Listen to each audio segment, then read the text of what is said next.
Thank you. Take a look at the technicals for me.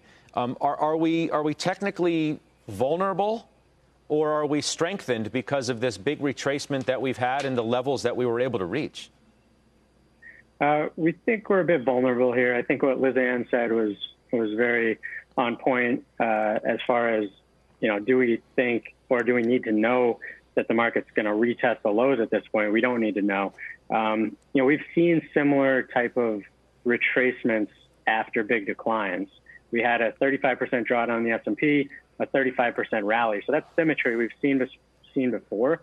Coming off the tech bubble in 2000, the Nasdaq 100 actually saw a 40% drop and then a 43% decline. So almost exactly the same proportions into September of 2000. Then we did roll over, obviously, and continued the bear market. So I don't think we need to know whether the final low is in. I think we do need to know that after a 35% rally, we're a bit vulnerable here. And really what happened off the lows, the initial move was carried higher by the high quality, high momentum names that you've talked about. And then you had this massive dispersion where the, let's call it the real economy stocks really didn't participate. And then in the last week or so, we had a massive catch-up trade where those laggards really caught up in almost unprecedented fashion. So now we've had both the high quality and the low quality stocks rally significantly off the lows. And I do think we're a bit vulnerable.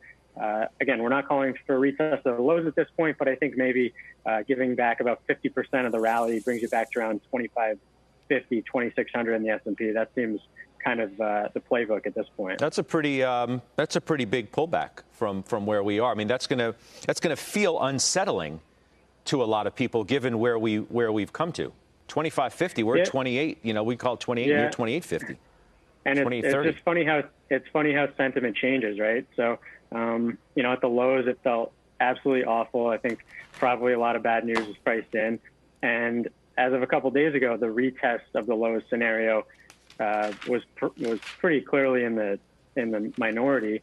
I think, again, we're not calling for that at this point, but I do think a 50% retracement is perfectly normal, well within the confines. And what's going to get us there, again, you talked about it, is the mega cap stocks. I mean, if you look at the last 3 days, the equal weight Nasdaq 100 relative to the cap weighted, so it's the same index, just looking at the weightings differently.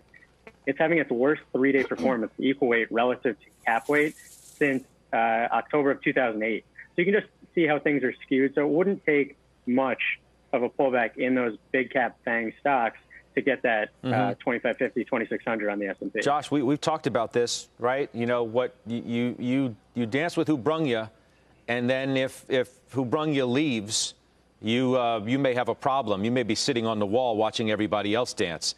And these stocks have done so well, and if they falter, right, and there's nothing else to pick up the slack, no other dance partner for investors, you got a problem.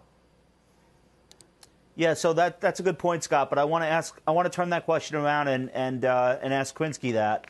So hypothetically, you're a portfolio manager, and your mandate is you have to be 95% plus equities. So you have to hide somewhere, and you do think there's the potential for a 50% retracement of the rally off the lows. So force rank the sectors for me. Where are you hiding? Is the answer healthcare? Is it a mix of tech and healthcare? Are you going back to the yield plays? What do you tell that person? Yeah, I think you probably do still want to be overweight tech and healthcare. I think healthcare is interesting, particularly biotech. Biotech went nowhere for 5 years coming into the top we saw. So from our perspective, we would much rather be in something that is consolidated for 5 years. And actually, if you look at the relative strength throughout the last couple months, biotech has been showing very good relative strength. So we think coming out of this, that's an area that should lead. Again, given that it went sideways for 5 years while the rest of the market was advancing pretty steadily. And then look, the portfolio allocation, that's really entirely dependent on your time frame. If you have a 2 to 5 year time frame, I don't think we're arguing that tech or healthcare isn't going to outperform.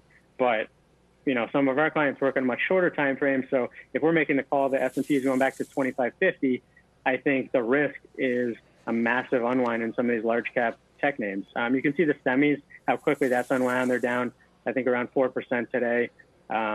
It does happen pretty quickly on the downside. So it's a time frame question, and that's really, Yeah, that's really the answer. I hear you. I mean, look, we discussed this yesterday, whether, in an all things being equal world, sure, you can lean on some of the technicals to say we've got to go back to somewhere.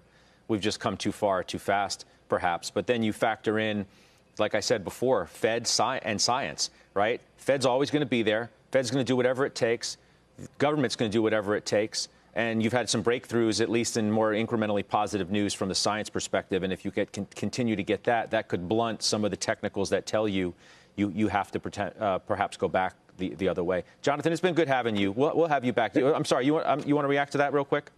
I was just going to say that's certainly evident. And we just had the best 26-day rally in the S&P since 1938. So clearly there's some things that we haven't seen in this generation. I think that's a lot of that is due to the Fed. So, we're just trying to take it one step at a time. But I do think that, the near-term risk still says lower here. I hear you.